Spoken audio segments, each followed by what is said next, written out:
This is Tim here from Your Six Studios. Today in this video I'm going to show you how to see your deleted text messages on your Android phone. So you can just go to your messages. Everything should be switched over to like Google Messages even on your Samsung now.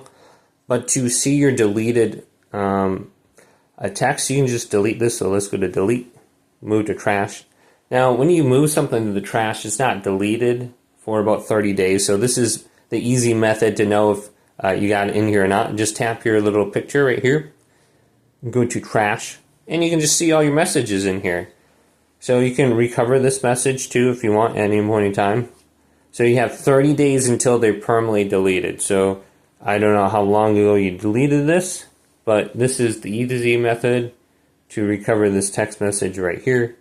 And then you can go in and start texting with that person. Also look into your archive folder, so if you accidentally archived it, there's an archive spot right here. I don't know why this is on here, but you can go to that and just make sure it's not in there. But hopefully this video did indeed help you out.